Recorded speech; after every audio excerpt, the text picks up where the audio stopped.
Bagarreur, bagarreuse, bienvenue à la bagarre. Aujourd'hui, on reçoit Claire Lopez, Salut. combattante pro MMA. Son cher dog parle pour toi. C'est 7-4, C'est ça. mais encore plus, ce sont tes combats qui parlent pour toi. On se rappelle de la guerre que tu as fait à Karen Cedillo ou encore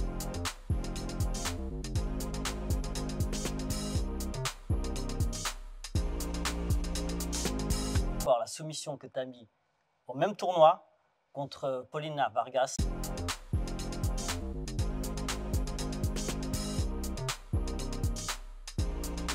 C'est ça. On parlera un peu plus tard du dernier combat contre Camila Rivarola. Ouais. Où là, 41 secondes et c'était plié. Mais bon, on reviendra dessus un peu plus tard. Commençons par la grande nouvelle que tu es venu nous annoncer. Le prochain combat Le prochain combat. Ouais. Alors, le prochain combat, du coup, on sait que je suis signée chez Combatté Global, mais ce ne sera pas chez Combatté, ce sera au Rising au Japon, le 30 avril, contre une japonaise très connue là-bas, qui s'appelle Rena. Donc, un très, très gros challenge, beau combat à venir. Donc, ouais, Alors, très excitée. déjà, pour une Française, attention, il faut bien se... Voilà. Pour une Française, tu combats à Miami, ouais. Là aujourd'hui. Là, tu vas combattre au Japon. Ouais. Et là, au Japon, ça va être devant combien? C'est quoi? C'est une salle remplie? C'est quoi? J'ai aucune idée, mais généralement, c'est des grandes salles parce qu'il y a toujours beaucoup de monde qui vient voir les combats. Au Japon, ils ont quand même une culture des arts martiaux voilà, énorme. Ils sont très respectueux envers les combattants et ça, c'est quelque chose que j'ai hâte de voir aussi. Donc, ouais, il y aura du public et ça fait depuis 2019 que je n'ai pas combattu en public. Oui, parce que tu combats à Combatté Global, mais dans des... Voilà, c'est un peu spécial. C'est un studio télé, en fait. C'est prévu pour la télé mexicaine et américaine. En plus, avant ça, il y a eu le Covid. J'ai fait le Bellator sans public à Milan. C'est ça. Ouais, et juste avant, c'était le dernier combat en 2019 au public. Quoi. Exactement. Là, en revenant vite fait à ce combat-là qui t'attend, en plus avec des règles spécifiques qu'on ne voit pas ici en France, ni à l'UFC. Ce sont les règles à l'ancienne, pour ceux qui aiment la bagarre. Allez, tu peux simplement, pour ceux qui ne connaissent pas ces règles-là. Alors, ce qui change, c'est qu'une fois qu'on est au sol, on peut mettre des coups de pied et des coups de genoux dans la tête. À l'UFC, on ne peut que mettre des coups de poing. Donc, ce qu'on appelle les soccer kicks, voilà. Et les coups de coude, on peut aussi mettre des coups de haut en bas qu'on ne peut pas mettre à l'UFC. Donc, ce qu'on appelle 12-2-6. Donc, c'est-à-dire que là, tu vas te préparer forcément d'une façon différente? Ouais. Alors, c'est ce qui me donne aussi un second souffle parce que j'aime bien renouveler un peu mes entraînements. Maintenant, quand je fais mes entraînements, je rajoute des drills où je vais travailler comment mettre les meilleurs coups de genoux dans une position au sol, quelle position prendre pour être le plus à l'aise. Voilà, il y a plein de choses qu'on sait que normalement, on n'a pas le droit de faire. Et là, on a des situations où on peut rajouter des nouvelles armes. Et franchement, c'est top parce que ça rajoute quelque chose à mes entraînements. Donc, c'est une excitation supplémentaire, je suppose. Ouais. Et puis, même par rapport à mon style de combat, voilà, moi, j'aime finir très rapidement, j'aime rentrer dedans, être agressif. Donc, ça me correspond très bien. Et la catégorie de poids, ce sera laquelle? C'est 48 ou 52? Ni l'un ni l'autre. Ah, ni l'un ni l'autre. En fait, c'est 51. Donc, je ne sais pas si c'est une catégorie du Rising ou si c'est un catchweight, mais peu importe, moi, ça me va très bien. Aujourd'hui, je fais 53,5. Je n'ai pas besoin de cutter. Elle va sûrement cutter, mais ça ne me dérange pas. J'ai toujours fait des combats avec des filles plus lourdes. Elle est plus grande aussi? Elle est peut-être un peu plus grande, oui. Mais c'est bien. Quand tu veux take down quelqu'un, c'est bien quand tu ça. Ça tombe plus facilement. Ça ne te dérange pas. Donc, non, j'ai pas de problème. En plus, je me sens super forte physiquement en ce moment. Donc, allez voir les combats qu'on vous a. Voilà. On va vous mettre des petits extraits des combats. Vous les avez déjà vus, mais voilà, franchement, takedown, voilà, tu es présente, il n'y a pas de souci là-dessus. Et d'ailleurs, tu es très forte aussi au sol. D'ailleurs, ce qui a surpris un peu à Combatté, parce que là-bas, c'est plutôt des strikeuses. Tu es arrivé, tu leur as mis comme une petite misère au sol, toutes les filles. Alors, ouais, je suis de plus en plus à l'aise au sol. Alors, ces 3 dernières années, j'ai beaucoup travaillé le sol avec mon coach Sam. Il m'a pris en cours privé quasiment tous les jours. Vite fait. Voilà. Parce que tu n'es pas en France, c'est simple, on n'a peut-être pas expliqué ça. Aujourd'hui, voilà, tu es une combattante française, mais tu t'entraînes à Londres, dans une bête de team. Ouais. Depuis que je suis à Londres, j'ai évolué énormément sur le côté lutte et sol MMA, lutte cage aussi. Donc, j'ai vachement centré mon jeu là-dessus. Et c'est vrai qu'à Combatté, comme tu disais, c'est beaucoup de Mexicaines, très strikeuses. Et après, c'est sûr que si tu fais un sol un peu ennuyant où il ne se passe rien, ils ne vont pas aimer, ils vont t'arrêter, ils vont te relever. Mais moi, j'étais quand même assez active au sol. Donc, ils ont laissé travailler. Ça restait excitant comme fight et pas ennuyant. Non, pas du tout. Et Ouais. d'ailleurs, ouais, ça passe sur RMC maintenant. C'est vrai qu'en France, ça a été racheté par RMC. Oui, Donc, il y a l'occasion de voir combattre Claire. Donc, il faut la suivre. D'ailleurs, il faut la follow aussi, pour ceux qui ne la follow pas. Non, mais c'est vrai. Parce qu'on a la chance d'avoir t'es quand même une sacrée c'est vrai que je suis pas combattante. très populaire En France, sur non, les réseaux. c'est vrai. Non, mais c'est Non, vrai. mais c'est Ah, vrai. et c'est une erreur parce Je fais peut-être pas que. aussi le travail qu'il faut sur les réseaux, mais Oui, mais voilà, quand on est passionné, il faut quand même aller chercher. Et ouais. franchement, tu es spectaculaire, tu es très efficace. Parce que moi, je fais la différence, tu es à 7-4, certes, mais il y a une différence avant et après Londres. Parce Ouais, que c'est depuis, sûr, c'est voilà, c'est certain. ça, tu vois. C'est-à-dire que c'est un faux 7-4 dans le sens que depuis, la progression, elle est énorme et t'enchaînes les victoires. Après, bon, j'ai eu des combattantes aussi Mm. très solides. Pourquoi j'ai eu des défaites? J'ai eu quelques contre-performances. Voilà. Mais surtout, moi, voilà, par rapport à mon style, au début, c'est vrai que j'avais du mal à me canaliser et je faisais des erreurs bêtes Mm. parce que je voulais taper, taper, taper. Et c'est là que, en m'entraînant à Londres avec certains coachs, Brad et Sam, j'ai appris à contrôler mes positions, à gérer ça et à être plus posé, prendre moins de risques, Bon, tout en restant active. plus posé, c'est quand même combattant. Posé dans mes contrôles, on va Un dire. round. Parce que, ouais, c'est ça. Parce que tu es explosive. Ouais. Tu laisses pas finir le combat, il faut qu'il aille vite. Il faut que tu es explosive d'ailleurs. Ça dure très très peu de temps. Ouais.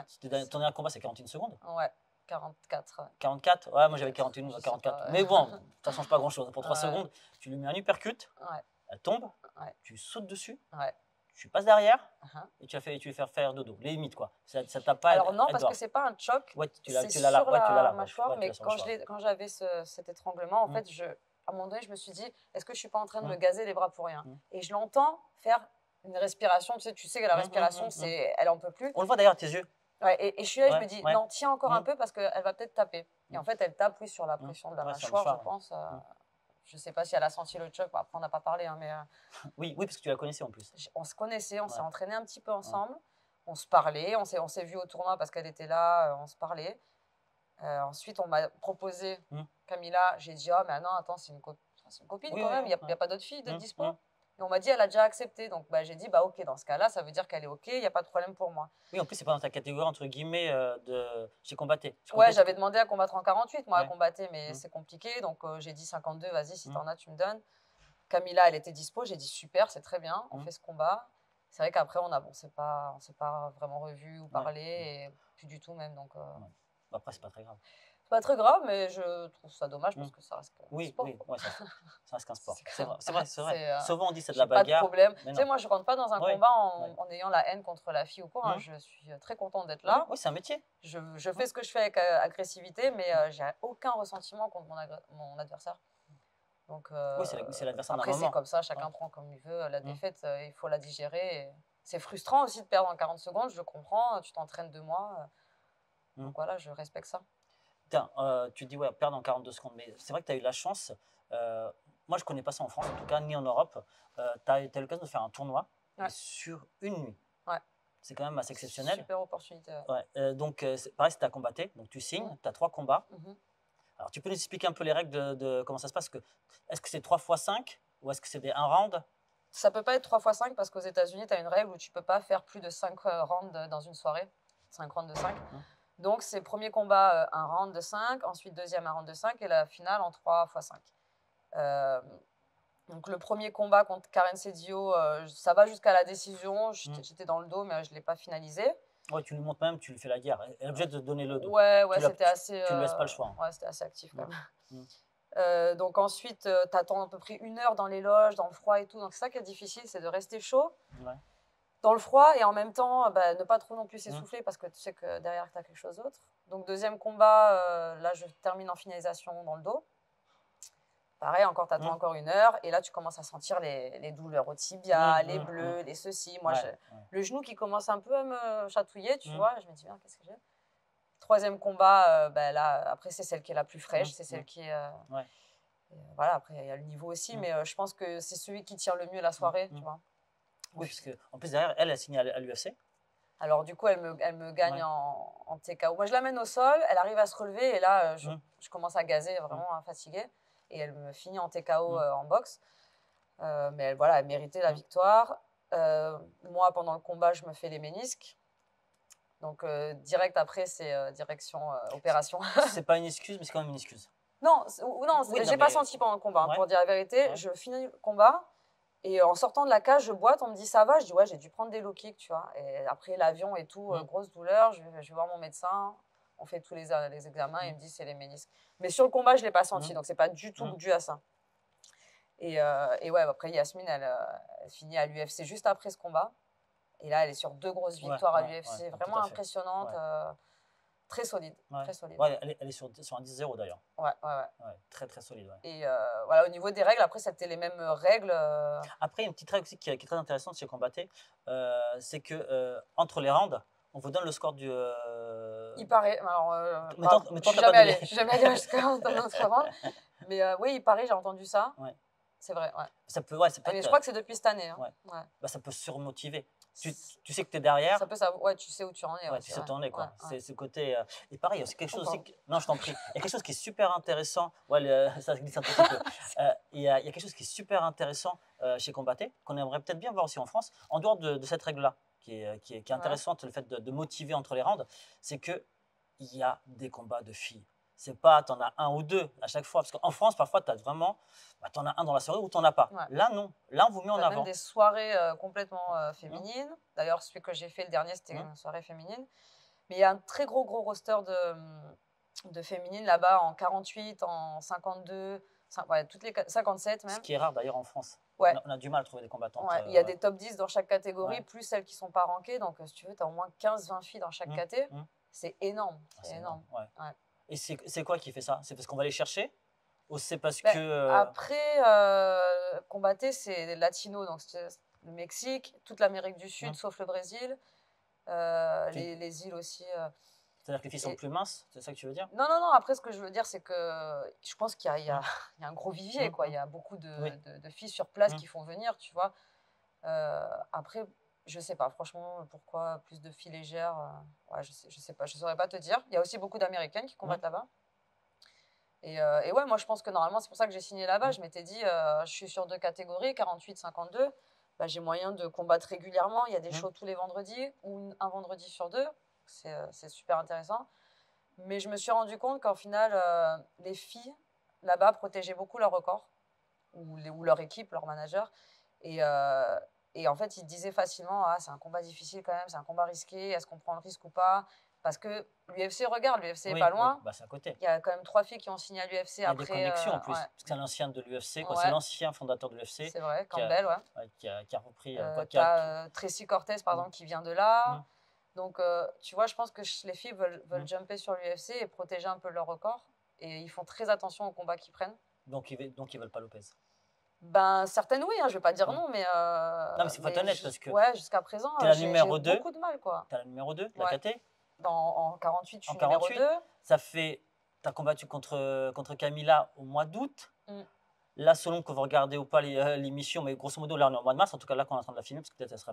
Voilà, peut-être il y aura peut-être un petit décalage sur la diffusion de l'émission. Donc, on va arriver sur un an quasiment, parce que là, on est avril. Là, tu combats à Tokyo. Donc, ça veut dire que prochain combat à combattre. Si c'est cet été, ça sera encore un tous les ans. Ouais. Voilà, c'est family, quoi. Tu ne peux pas combattre une fois par an. Ouais. Et pourtant, d'ailleurs, il y a le manager qui pousse. Puis je sais même que la matchmaker, elle cherche.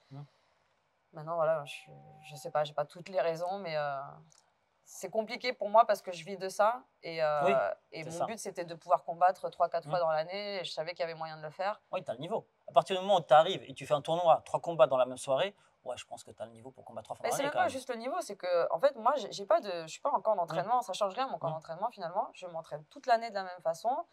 Ma diète, elle est la même toute l'année. Le poids, il est le même toute l'année. Je suis prête n'importe quand. Donc voilà, tu peux m'appeler n'importe quand, je suis prête. Et au final, c'est frustrant parce que tu t'entraînes 4, 6, 8 mois, il n'y a toujours rien. Et c'est usant même psychologiquement. C'est dur psychologiquement, il faut vraiment s'accrocher en fait. Et si en France, on venait t'appeler, on te disait, vas-y, selon ce que c'est… Après, je ne connais pas ton contrat avec Combatté, mais imaginons que tu puisses combattre en France. Parce que là, tu combats à Tokyo. Si on t'appelle, on te dit, vas-y, viens combattre en France dans une orga française ou en Europe. Ça peut être le Cage Warrior vu que tu es basé sur Londres. Est-ce que tu dirais oui? Est-ce que tu serais partante? Ça dépend de beaucoup de choses. Aujourd'hui, je vais te dire que la prime, l'argent rentre en priorité dans Ce qui est normal. Ouais, c'est normal C'est parce que normal. j'ai 34 ans, parce que j'ai un enfant, parce que je rêve plus comme quand j'étais gymnaste à 10 ans de faire des JO, faire le championnat du monde, machin. Je veux juste gagner bien ma vie et j'adore combattre. Donc, je vais regarder la prime, est-ce qu'elle est intéressante? Après, la légitimité aussi.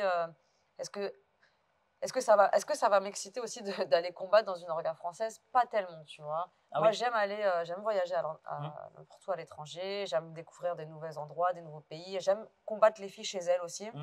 Là où je suis un peu pas la favorite, en fait. Ça me donne quelque chose, des émotions supplémentaires, tu vois. Donc en France, grosso modo, pour que tu viennes combattre en France, il faudrait que le challenge soit intéressant. Ouais, le challenge. Est-ce que la fille qu'on va me proposer, est-ce que ça va m'apporter quelque chose aussi? Et puis surtout, bah, la prime Oui, la aussi, prime, quoi. La bien sûr. prime, moi, je sais que là, j'ai des primes correctes. J'ai pas envie de descendre sous un certain seuil, tu vois. Donc, Oui, ce qui peut se comprendre aussi. ça pourrait se faire. Je ne vais pas dire non, jamais. Mm. D'ailleurs, j'ai eu une proposition. J'étais entre le oui et le non. J'ai dit, s'il n'y a rien, on la prend. Mais j'aimerais bien quand même qu'on attende un peu, voir s'il y a quelque chose. Et finalement, c'est Combatté qui n'a pas pu m'autoriser parce qu'il voulait me faire combattre et que, en étant en exclusivité, c'est eux qui ont le dernier mot. Et ils m'ont dit non, on a un truc prévu pour elle, donc on ne peut pas la libérer. Et finalement, c'est un bien pour un mal, parce que là, tu vas combattre à Tokyo. C'est ça, voilà. Donc, alors, au début, c'était un peu des coups durs et tout. Et puis finalement, une grosse nouvelle arrive derrière. Donc je me dis, bon, tu vois, finalement, la patience, ça paye. Maintenant, c'est dans 8 semaines, hein, donc il faut continuer à croiser les doigts. Oui, pas de blessure, pas de blessure, pas de bobo. Mais voilà, c'est acté quand même. Donc. Après, c'est vrai que nous, voilà, on se connaissait un tout petit peu par les réseaux, on te suivait, etc. On espérait t'avoir avant. Ça fait c'est vrai, ça fait un moment. Voilà, ça fait un petit moment, voilà, c'est vrai que ça aurait pu se faire, etc. Parce que tu es basé à Londres. Et quand tu as pu venir, nous, on n'était pas dispo, malheureusement. Nous, c'est vrai que tu nous impressionnes par ton parcours. Vraiment, mais ton parcours de vie, en dehors de. Sans rentrer voilà, dans les détails, on va simplement essayer de faire simple. T'es en Guyane, tu veux faire du MMA, tu débarques en France, tu te dis, ouais, ça se passe à Paris. Tu vas à Paris. Là, tu te dis, ça suffit pas. J'ai besoin encore de grimper. En sachant qu'à l'époque, quand tu es à Paris, le MMA n'est pas légalisé encore en France, donc tu vas combattre à l'étranger. Oui. Tu combats dans différentes orgas européennes, polonaises. Pologne, Angleterre, Luxembourg, ouais. Là, tu te dis, ça suffit pas, il faut que j'aille ailleurs. Donc là, tu vas au Royaume-Uni, voilà. Tu peux citer ta team, parce que voilà, elle est méga connue. JB Top Team, ouais, Great Britain Top Team. Tout simplement. Sous Brad Pickett, UFC vétéran. Voilà, la légende. Mais quand j'y suis allée en Angleterre, je ne savais pas que j'allais intégrer cette équipe. Hein. J'avais un ami et coach, comme je disais tout à l'heure, Sam, qui était là-bas et qui m'a dit, vas-y, viens une semaine, teste un peu tous les gyms, tu vois si tu trouves quelque chose qui te convient, parce que de toute façon, il faut que tu évolues, il faut que tu ailles vers quelque chose d'autre. Et pendant une semaine, j'ai fait plusieurs gyms et j'ai découvert Brad Pickett dans un club et je suis rentrée, je me suis dit, putain, mais ce mec-là, c'est un tueur en lui, j'adore ce qu'il fait, je vais m'entraîner avec ce gars. Et j'ai parlé avec lui, il m'a dit, ah, t'es la bienvenue, mais super accueillant, super cool. Et moi qui n'y connais rien au MMA, rien au fighter, je connaissais rien de ce mec en fait en vrai. Hein. Et je commence à regarder ses combats et tout, je dis, ah, ça va être lui. Tu sais. Et là, c'était parti, quoi. Et là, on m'a beaucoup aidé. Hein. Attends, c'est parce que tu ne peux pas débarquer comme ça dans un pays à l'arrache. J'ai été beaucoup, beaucoup aidée. Et voilà, aujourd'hui, je suis bien installée, je suis bien dans l'équipe, ça fait 3 ans. Ouais. Et d'ailleurs, tu as Alex Loré qui t'a rejoint. Et Alex, d'Akila King, il est depuis quelques mois avec nous. Et il est super content aussi parce qu'on est 50 combattants pro là-bas, quand même. C'est une grosse structure. Donc, tu as de tout. Tu as des petits, des légers, des gros, des grands, tu as de tout. Et la mentalité, c'est vous faire évoluer les uns les autres. Vous n'êtes pas en mode concurrence. Ouais, alors ça, c'est un truc que j'avais vu quand j'étais partie à Vegas il y a 3 ans avec mon coach. On avait fait un petit camp d'entraînement. Et j'avais remarqué qu'en fait, les gens, peu importe si tu es dans un gym où il y a beaucoup de compétition, les gens, ils savent que s'ils te feront progresser, tu vas leur donner de la difficulté et tu vas les faire progresser, etc. Tu vois. Et c'est comme ça. Et même en Angleterre, c'est comme ça. En France, si tu arrives dans une salle, déjà, il n'y a pas beaucoup de filles dans une salle. Il y en a une, tu arrives, toi, tu es la deuxième. Oh putain, c'est qui, nana? La concurrence déjà, tu vois. Et je veux pas qu'elle soit meilleure que moi, je veux pas lui donner des petits secrets, des petites astuces et tout. En tout cas, c'est l'impression que j'ai moi, tu vois. Peut-être que je me trompe, mais c'est l'impression que j'ai moi et que d'autres ont eu aussi. Et en Angleterre, c'est pas celle que j'ai. Il y a des filles qui viennent d'autres clubs, qui viennent se parer chez nous. Et moi, je veux leur donner des trucs. Si j'ai à leur donner, elles vont me donner. Je m'en fous si un jour je les vois, je les trouve en compète contre moi, tant mieux. Oui. Parce que, en fait, si je la rends meilleure, elle va me donner de la difficulté et inversement, tu vois. Et c'est une mentalité peut-être parce qu'ils ont de l'expérience aussi depuis plus longtemps, je sais Bah, pas. c'est ça, c'est que voilà, l'Angleterre, le Ouais, MMA, c'est quand même plus ancré que chez nous. c'est ça, Et hein. c'est une passion chez eux. Nous, on découvre le MMA. Le grand public le Mm. découvre encore. Ouais, c'est ça. Donc après, est-ce que c'est typique au Mm. pays culturel? Je sais Mm. pas, mais moi, je me sens beaucoup mieux là-bas en tout cas, donc j'y reste. Là, c'est maintenant avec ton regard un peu voilà, de Française expatriée du MMA, quelle est la grande différence avec les combattantes hexagonales? Est-ce que tu remarques quelque chose voilà, qui différencie une combattante hexagonale, pas forcément franco-française, hein, Ouais. mais, voilà, mais qui combat en France, avec notre culture, peut-être aussi, tu vois, et toi, ce que tu vois avec les Sud-Américaines ou les Britanniques? Je sais pas.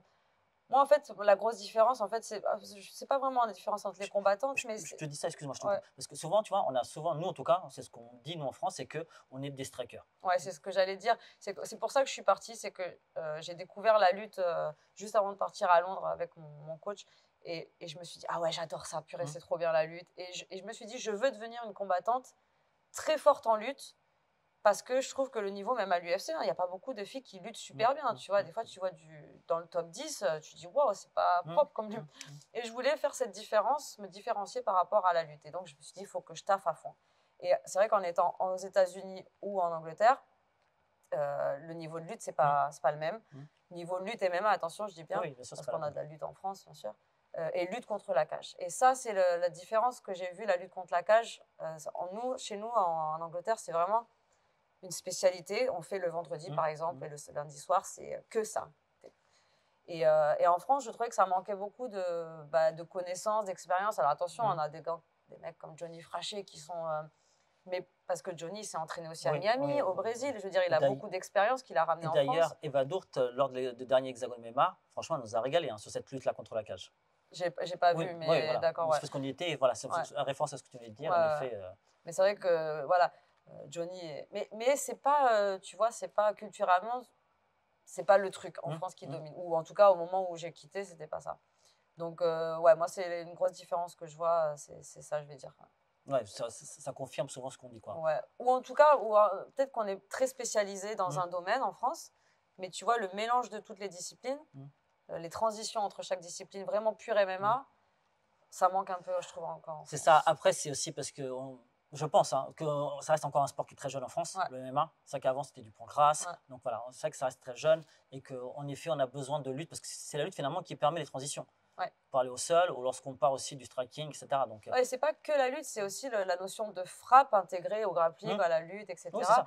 Le grand pound, c'est pas juste frapper, enfin, je veux dire, c'est tout un art, tu vois. Et nous, quand on l'apprend, on fait des entraînements spéciaux grand pound, quoi, Hum. tu vois. Donc, je trouve qu'il y a une méthodologie qui est différente encore et c'est vraiment plus poussé. C'est vraiment plus poussé dans les concepts, etc.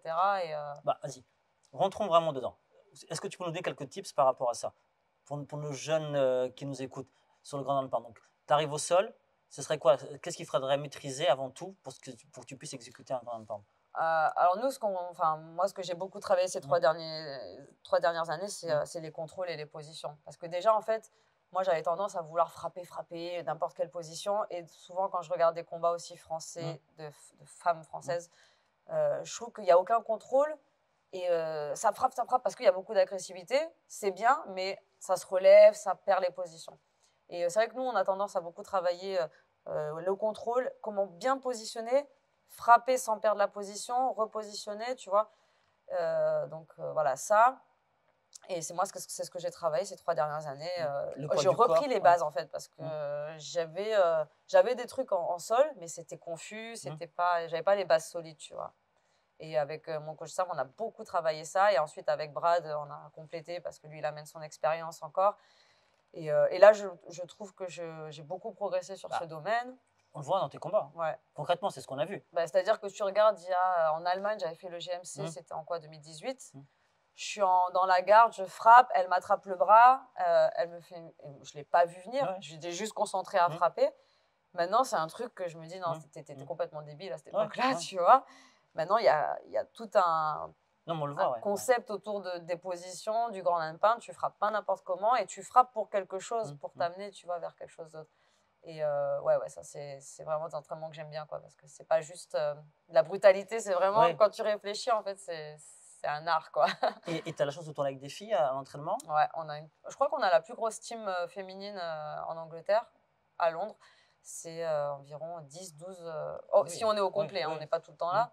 Mais on va dire 10 filles, mmh. plus toutes celles qui viennent d'autres clubs parce qu'elles voient que, ah bah purée, il y a du monde, Oui, on du va monde, venir ouais, préparer notre combat ouais. chez vous. Des filles de l'UFC, on a eu Angela Hill qui est venue. On a eu Véronica Macedo, qui est Véronica Hardy, du coup, Mmh. maintenant. Voilà, on a pas mal de filles qui viennent chez nous et c'est bien parce que ben, moi, ça me permet de tourner avec des filles Ouais. que je connais pas le Ouais. style. Donc, c'est pas toujours la même. Tu vois, au Mmh, bout d'un moment, tu connais tes mmh, partenaires, tu sais ce qui ouais. passe. Là, quand tu as des filles de l'UFC, ça te permet de te tester Mmh, aussi. mmh. Et ouais, moi, c'est top parce que j'ai des filles de mon poids. Bon, un peu plus lourdes, mais ça reste une fourchette de. Je vais essayer de forcer la main, hein. Dites-moi merci les horaires. En France, me semble-t-il, il n'y a pas de filles de ton niveau chez les 48, 52. Donc je pense qu'il y a une place à prendre en France par rapport à ça. Je dis ça, je dis rien, mais je pense qu'il voilà, il y a peut-être une place à prendre. Si une petite ceinture, n'hésitez pas. Allez la contacter, mettez les sous sur la table et il y a moins Il qu'il y avait y en a des France. contrats derrière, il y a des contrats. Mais aujourd'hui, voilà, tu vas bientôt combattre donc, à Tokyo. J'espère que tu vas remporter ce combat-là. En tout cas, on va te soutenir. Euh, c'est quoi aujourd'hui l'axe de travail le plus primordial pour toi, pour progresser? C'est-à-dire sur quoi je vais baser mes entraînements là? Ouais, toi, grosso modo, tu te dis, voilà, il y a vraiment un gros axe où je peux encore progresser, en dehors du fait que, Ouais. voilà, faut travailler les coups de coude, toutes ces nouvelles règles, et qu'il faut continuer forcément à progresser. Mais Mm. on sait, par exemple, là, si on regarde tes derniers combats, tu pars du striking, tu take down, Mm. tu vas au sol, voilà, tu as cette partie-là où tu sais faire. Aujourd'hui, est-ce que tu peux, entre guillemets, changer de tactique à n'importe quel moment parce que tu es à l'aise dans tous les domaines, ou est-ce qu'il y a un domaine où tu as encore besoin de perfectionner Ouais, toujours des choses à perfectionner, ça c'est certain. Moi, j'ai tellement mis l'accent sur la lutte et le sol que bah, finalement, j'ai peut-être un petit peu délaissé mon striking à un moment donné. En tout cas, mon pied-point. Mm. Avec Brad, je travaille beaucoup ma boxe. Donc bah, là, on l'a vu du coup sur le dernier combat que l'uppercut, il n'est pas mis au hasard. Il est quand même assez propre, je pense. Oui, je pense qu'il Le touche, hein. setup qui Il est touche. devant, il est Ouais, correct. ouais, Donc, ouais, ouais. je pense que le travail a payé. Maintenant, on repart sur un travail plus de kick parce que j'ai Mm. beaucoup délaissé les kicks. Mm. Je viens de la boxe thaï à la base, Médaille de bronze. au championnat du monde, ouais. Et en fait, quand j'ai commencé, ouais, j'ai vachement délaissé mon striking Mm. ces dernières années. Et là, je veux reprendre. Je veux pouvoir en fait avoir plusieurs armes et m'adapter, faire un peu ce que j'aime sur le Mm. moment, etc. Et je veux être la plus complète possible, quoi. Donc, je te dis pas que je veux faire des retournées et tout, ou des high kicks, c'est pas mon style, mais ajouter encore quelques. Ouais. Parce qu'en fait, j'aime bien arriver dans un combat et la fille, elle va s'attendre à quelque chose et Mm. finalement, je vais apporter une arme Mm. supplémentaire à Mm. laquelle elle s'attendait pas Mm. et dire ah mince, mince. Ouais, tu peux la surprendre comme ça, ouais. Voilà. Ouais, ouais. Donc voilà, je veux pas qu'arriver au combat, on me dit ah cette fille-là, elle te Mm. take down, elle te Mm. soumet Mm. en étranglement arrière. Non, je vais arriver avec autre chose encore, tu vois. Là, qu'est-ce qu'on peut te souhaiter pour cette année 2023? Encore pour le titre à combattre? Je veux le titre à combattre et ça, j'arrête pas de le dire. Et peu importe la KT, hein, c'est 48 ou 52, je veux un titre. Et je veux 3 combats dans l'année. Pourquoi pas les deux? Oui. C'est jouable. Les deux ceintures, oui, c'est Ouais. le but. Hein. Et là, tu vas à Tokyo, c'est pour un one shot ou tu. Ouais, pour l'instant, c'est comment dire, un combat. On m'a relâché pour un Ouais, combat. ouais. Voilà. Maintenant, ce que j'aimerais beaucoup, c'est faire. Je sais que je vais faire un beau combat, un Mm. beau show. Mm. Je veux impressionner Mm. parce que je veux que derrière, peut-être ça porte dit- sur quelque ouais, chose ouais. d'autre, qui me repropose. Moi, franchement, je vais pas te mentir, je vise pas spécialement l'UFC. Si j'ai l'UFC un jour, tant mieux, si c'est intéressant. Maintenant, si je peux faire une carrière Mm. en Asie, c'est top, ce serait idéal, je serais ravie. Je sais qu'il y a moyen de faire des belles primes. C'est vrai que Et nous, des belles c'est vrai orgas. que nous, les Occidentaux, on va énormément l'UFC, Ouais. mais en Asie, ils regardent surtout le One, hein. Ouais, le One, le Rising, moi, Rising, ouais. par rapport à ma KT, comme je te dis, les filles à 52, elles font 10 kilos de plus que moi. À un moment donné, si je peux trouver une orga dans laquelle il y a des filles encore plus légères, c'est top. Et puis, ouais, je sais pas, ouais, l'Asie me tente de plus en plus et j'aimerais bien faire un truc là-bas plus tard. Donc, s'il y a moyen de se faire voir là-bas là, pour ce combat, d'impressionner un peu, c'est ce que je compte faire en tout cas. Voilà. En tout cas, n'hésite pas de partager sur les réseaux. Ouais, bien sûr. Ouais. Vous la suivez? Parce que s'il y a moyen de regarder, ben on regarde. à combattre. Nous, de toute façon, suivez-nous, on va vous dire quand est-ce qu'elle combat. Pour le titre, il faut la follow. D'accord? Ouais, parce que alors, c'est vrai que tu vois, tu le dis, moi au départ, je m'en fous un peu entre guillemets des réseaux sociaux et c'est vrai que je fais pas un gros travail dessus. Ouais, mais les Mais sponsors, finalement, tout ça, c'est important. j'ai perdu, enfin, j'ai pas perdu, il y a plein de sponsors que j'ai pas pu avoir Bien et sûr. que d'autres ont eu alors qu'elles sont pas à mon niveau ou quoi, parce qu'elles sont à 14 000, etc. Et en fait, tu dis, mais, tu sais, tu travailles tous les jours, tu es là tous les jours Bien à la sûr. salle, matin, midi et soir. Tu fais quand même des beaux combats. Et moi, je me suis toujours dit, je veux mériter par rapport à mon style, tu vois. Je veux pas mériter par rapport à ce que je fais à côté sur les réseaux, etc. Et en fin de compte, tu te rends compte que ça ne paye pas vraiment Bah, de voilà. compter juste sur tes capacités Exactement. physiques, Oh. tes combats. Mais voilà, si vous aimez le MMA, faut soutenir et soutenir, parfois, c'est juste lâcher un suivi et tout, parce que malheureusement, on est dans un monde où ça prend beaucoup d'ampleur, quoi. Là, en plus, c'est pas un suivi pour un suivi. En plus, vous allez prendre plaisir. Non, mais c'est vrai. Non, mais sans déconner, c'est vrai parce que quand tu regardes les combats de Claire, franchement, tu prends plaisir. Pour de vrai, c'est pas, voilà, c'est pas du mytho pour du mytho. C'est vraiment. Et puis c'est tellement rapide. Franchement, il n'y a pas de. C'est ça. On s'ennuie pas. C'est un round. Je crois que tu as fait un combat sur 2 rounds. J'ai fait un combat en 2 rounds au Bellator. Mais tout le reste, c'est du 1 round. C'est expéditif, ça y va, c'est explosif, c'est beau, c'est ce qu'on aime. Ça vous prend pas beaucoup de temps. C'est ce qu'on aime en plus, franchement. Donc, likez, suivez, donnez de la force, c'est ce qu'on demande. Et en plus, franchement, quand on a une championne comme ça, il faut. Et en plus, on veut l'avoir ici. Donc, les mecs, il faut liker pour qu'elle vienne. Il faut des sous. Donc, je te remercie beaucoup. J'espère qu'on se revoit très vite à la bagarre. Ouais. Même si c'est en visio, mais on t'aura forcément après Tokyo. Il faut vraiment que, voilà, il faut qu'on fasse le débrief après. Ça marche. On se dit à très vite. Ouais, merci en tout cas. Merci à toi. On se dit à très vite. Ciao, ciao.